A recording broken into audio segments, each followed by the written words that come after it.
Fy ardal a fi, does dim un lle fel fy ngardrefi. Fy ardal a fi, caru pob un darn o'n ardal i. Helo a chroeso i chi i'r podlediad nesaf yma. Fi'n siŵr bod y gwyneb yma yn gyfarwydd iawn i chi a bod dim eisiau fi gyflwyno hi i chi. Ond geith i gyflwyno i chi nawr a esbonio ble i ni heddi. So helo pawb, Jalisa dwi a heddi i ni yn Llansawel, Britain Ferry yn fy studio ddawnsio Unit 6 by Ebony a Jalisa, ble i ni'n cynhyrchu dosbarthiadau dawns, canu, actio i plant a hefyd ni'n gwneud cwpl o dosbarthiadau i oedolion hefyd. So ni yn y studio heddi. Ffantastig, waw, felly ers pryd chi bod fan hyn, mae lle yn hygoel. Diolch, wel yn greiddiol oedd y lle o'r enw Taylor & Sons, so nhw'n wneud fel work unit o fe. So ni wedi dod fan hyn yn ystod y cyfnod glo. Waw! Oedd y waled yma, oedd dim byd ma o gwbl, oedd e'n empty box, dy loads o rubble ynddo fe, oedd e'n stinking mewn hyn. So yn ystod y cyfnod clo, ni wedi roi'r walydd lan, roi'r mirrors lan, popeth, just creu rhyw fath o studio ddawns. Wrth gwrs mae o'n rustic, mae o ddim yn squeaky clean neu dim byd fel la, mae fe'n just lle really hwyl i'r plant ddod. So ni ddim ond wedi bod fan hyn ers y cyfnod clo, ond ni wedi gwneud yr ysgol yn 2019. So mae fe ddim yn hen o gwbl, ond ni ddim ond wedi cael y siawns i wneud 6 mis cyn y cyfnod clo. So ond ni wedi tyfu mor gyflym, achos wrth gwrs yn greiddiol o'n i yn Pwtolbert, ble fi cael fy magu. So fi'n gwybod lot fawr o bobl lawr yna, so then fwy haws, word of mouth yn fwy haws chi'n gwybod.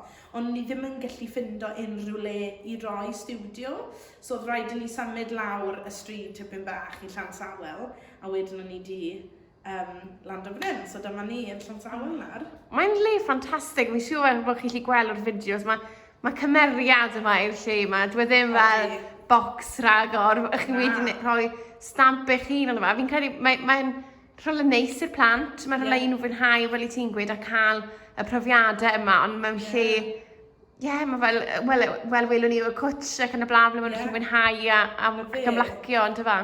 Pan o fi'n ifanc, o'n i'n dawnsio mewn community centre, so wrth gwrs, oedd e dal yn hwyl, ond o'n i ddim wedi cael y siawns i fod mewn studio ddawns, o'n i byth yn dawnsio o flan mirrors, o'n i byth yn dawnsio dy llawr dawns i da ni yn y studio nawr, oedd fel normal laminate flooring, a oedd oedd e just yn normal community centre. A mae hwn fi'n teimlo, mae'n ychwanegu i'r profiad, y plant eto, ond o ran datblygiad nhw i ddawnsio o flan drych, fel i ti'n gweud, ar llawr cywir ac yn y blaen. Mae gyd yn ychwanegu nhw cael y profiad yna a gallu mynd mlaen yn y dyfodol. Exactly. Pan ni'n gwneud drama, ni'n cloi y curtains, achos dwi ddim moyn i'r plant edrych ar eu hunain pan maen nhw'n gwneud actio, achos mwyafrif o'r amser, chi ddim yn gallu gweld eich hun pan chi'n actio, so mae fe'n helpu datblygu fach o confidence hefyd. So, a hefyd, mae na dosbarth rili fach dy fi. A maen nhw ddim yn licor drychau. So fi yn cael y curtains, achos a wedyn maen nhw'n mynd ar golf yn yr ystafell. So mae fe'n rili neis gweld nhw yn datblygu fel yna hefyd. Ond mae dach chi'r opsiwn sy'n ffantastig yn dweud, mae rhain hoffi fe'n nefeidio. Mae hwnna'n lot o hwnnw fe'n dweud, rhoi'r hyder i'r plant i barhau, chybod yn y perfformio, dawnsio ac yn y blaen. Na fe. Fi'n rili edrych mlaen, gobeithio nawr dros y misoedd nesaf bod teuluoedd yn ddechrau roi'r plant nôl mewn i pethau. Achos mae o'n anodd ydy dod allan o'r cyfnod clo a ddechrau wneud pethau yn fwy aml. Mae lot fawr o'r mamer hyn o bryd, maen nhw'n anghofio bod dawns dyn nhw. A dydd iawn, maen nhw fel, oh my gosh, dwi'n anghofio iddi, so sorry fi fel, it's fine. So ti yn ffindo mynd nôl i fod fi'n yn wyneb, achos yn amlwg dros y cyfnod clo, o'ch chi wedi gorfod addasu llwyth. I popeth ar y we, so sio ti'n ffindo pawb yn dod nôl fan hyn i'r studio. Wel, yn gyntaf, wrth gwrs o'n i ar y we, a wedyn oedd cyfnodau rili fach o'n i'n gallu dawnsio yn y parc, so oedd yna'n hwyl, wneud hwnna, wrth gwrs oedd neb yn agos at ei gilydd o gwbl, ond nawr, i ni'n gallu bod mewn studio, i ni'n gallu bod wyneb yn wyneb, i ni'n gallu cyffwrdd y plant tipyn bach, achos bod ni yn y studio, a mae'r plant yn dwlu hwnna lot, achos y plant sydd dyn ni, maen nhw'n hoffi gweld chi, maen nhw'n hoffi siarad â chi, maen nhw'n hoffi dweud sut oedd eu diwrnodau nhw, maen nhw'n jyst yn fwynhau fwy. Bendant, a mae yn diwedd, mae wedi bod yn gyfnod anodd i nhw hefyd, so fi'n siŵr bod nhw'n falch o weld rhywun wyneb yn wyneb, achos dyw dysgu dawns cyfan dros Zoom, ddim yr un peth yn diwedd. A hefyd maen nhw'n gallu gweld eu ffrindiau to, bod mewn criw unwaith eto, a fel, yn amlwg bod gyda chi hefyd yma. A hefyd, achos wrth gwrs mae popeth ddim yn iawn ar hyn o bryd, maen nhw hefyd yn gallu creu ffrindiau newydd, achos mae yna grwps a clics o bobl o blant sy'n mynd i'r yr un ysgolion, ond hefyd mae yna lot fawr o ysgolion dyn ni, mae'r ysgolion Gymraeg a Saesneg, a plant o Cwtolbod, a mae cwbl yn dod o Abertawe hefyd ar hyn o bryd, achos i ni yn y ganol, mae fe'n quick i dod fan hyn o Abertawe, a wrth gwrs lot fawr o Castell-nedd allan Sawel hefyd. Ffantastig, felly mae'n ffordd da i greu ffrindiau hefyd, a mwynhau. Wel, ni dod mewn nawr i studio bach cyffroes iawn, mae'r arwyd. Be sy'n digwydd mewn fan hyn? So hwn yw'r studio fwyaf sydd yn ni yn y unit i gyd. So mae yna 3 studio, mae yna studio fawr, studio bach a studio canu dyn ni hefyd. So mewn fan hyn, i ni'n neud lot fawr o dawnsio a hefyd y ddrama hefyd. So mae lot fawr o ysbwyddiadau dyn ni. Mae ballet, mae dawnsio, mae sioe gerdd, mae hip-hop, street dance, adult hip-hop dance fit, ble mae oedolion yn gallu bwgi i unrhyw beth 90s vibes. Waw! Fe'n mor hwyl. A hefyd, i ni'n ddechrau wneud 16 plus classes, i ni'n mynd i ddechrau wneud rhyw fath o pre-professional course. Just dim ond unwaith yr wythnos, 2 hours a week, yn wneud canu, dawnsio, actio a street dance hefyd. So, fel fath o crash course fath o beth i'r plant sydd yn 16 ac i fyny. Ffantastig, felly chi'n cynnig rhywbeth i fach o bawb, da? Ond ydych chi bob noswaith yr wythnos? Neu os mae rhywun eisiau ymuno nawr, beth i nhw'n wneud? So, ar hyn o bryd i ni, dydd Mawrth i ni wneud street dance teams a contemporary. Wedyn heddi nawr, dydd Mercher, i ni wneud drama, street dance, freestyle, adult hip-hop heno. Wedyn dydd Gwener i ni wneud ballet, wedyn dydd Sul i ni wneud street dance a sioe gerdd. A hefyd i ni'n wneud one-to-one singing hefyd, so private tuition yn canu hefyd. Ffantastig! Felly mae digon o ddewis, beth bynnag mae pobl eisiau wneud o ran canu neu actio, mae digon o ddewis. Felly cofiwch gysylltu â Jalisa neu ar y Facebook os ydych chi eisiau ymuno neu gysylltu. I ni ar Facebook ar Academy Art by Ebony Jalisa. Roi little inbox i ni a wedyn ni'n gallu cael chi seto lan. A mae free first trial. Ffantastig! Hyfryd, anreg bach neis i chi gyd. Felly, yn amlwg, allan nhw'r holl dosbarthiadau gwahanol yma, os rhywbeth cyffroes ar y gweill, os rhywbeth lle yn y dyfodol? Mae'n agency i plant yn ni, so ble ni'n rhoi plant mewn am auditions, so nhw'n gallu gwneud pethau ar y teledu a pethau a hefyd cael eu talu i wneud o. So wrth gwrs maen nhw'n gallu just dawnsio neu wneud drama, neu os mae yna unrhyw beth yn dod lan ble maen nhw'n edrych bod nhw'n mynd i bod yn perffaith, ni'n gallu rhoi nhw mlaen am hwnna. A hefyd mae dyn ni gobeithio diwedd y blwyddyn ni'n mynd i Alton Towers am y penwythnos dy'r grwpiau Dawnsio Stryd. Mae 3 grŵp dyn ni, so o dan 8 oed, o dan 10 ac o dan 14, so mae'n 3 grŵp dyn ni. So mynd i wneud cystadleuaeth, gobeithio bod e'n mynd ymlaen. Wel mae hwnna yn newyddion cyffroes. Chwarae teg, wel ni'n gyd fi'n credu'n croesi bysel bod chi'n mynd i allu fynd, a fi'n siŵr bod y plant wrth ei bodd yn mynd fyna. Fy ardal a fi, does dim un lle fel fy ngardrefi. Fy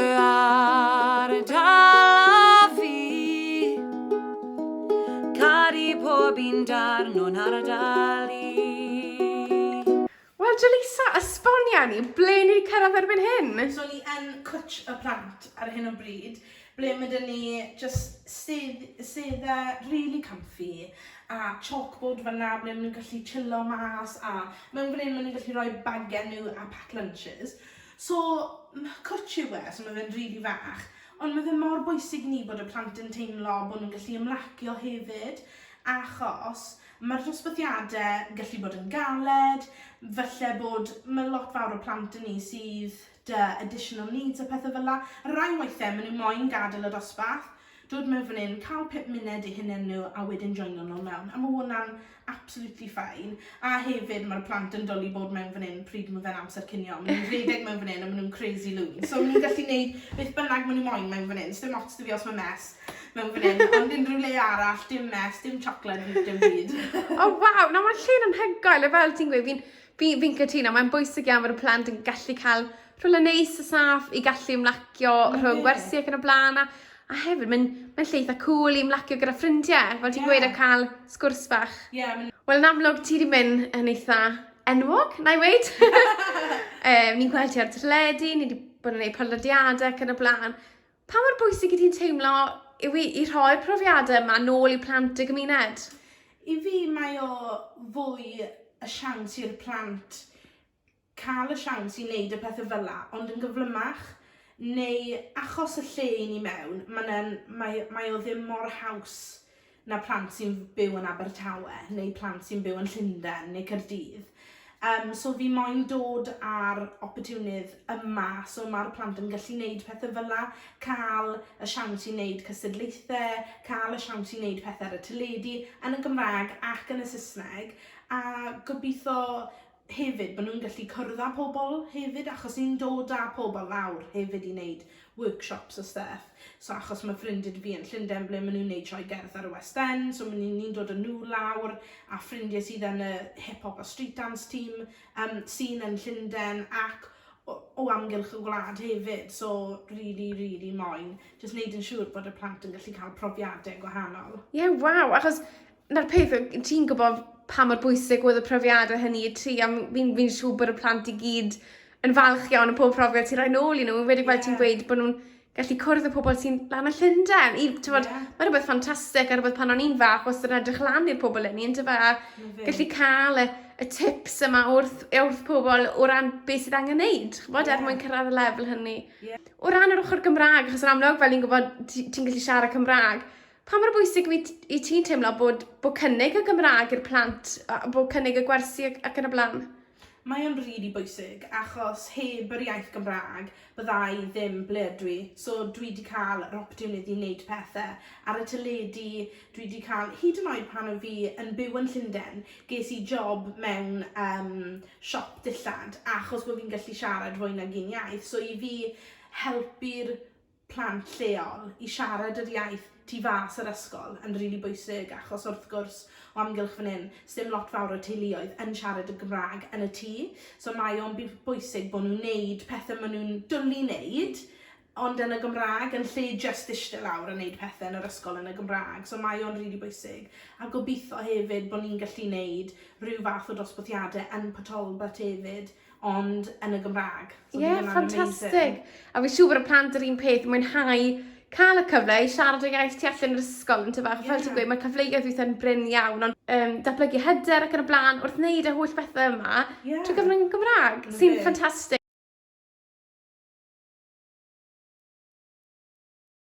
A cyn i ni orffen, Jalisa, fy ni ofyn un peth i ti.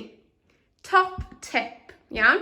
Felly gwed falle bod, wel, ti dy hun neu plentyn ac yn y blaen yn falle wneud perfformiad gwael ac yn teimlo bach yn siomedig yn y hun.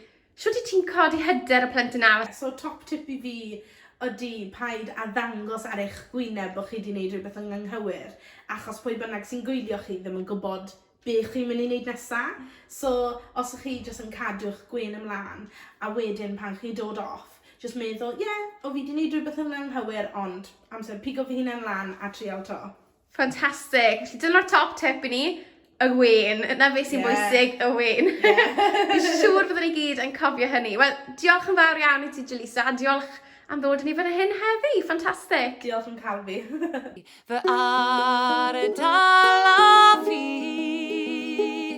does dim un lle fel fy ngardrefi. Fy ardal a fi, caru pob un darn o'n ardal i.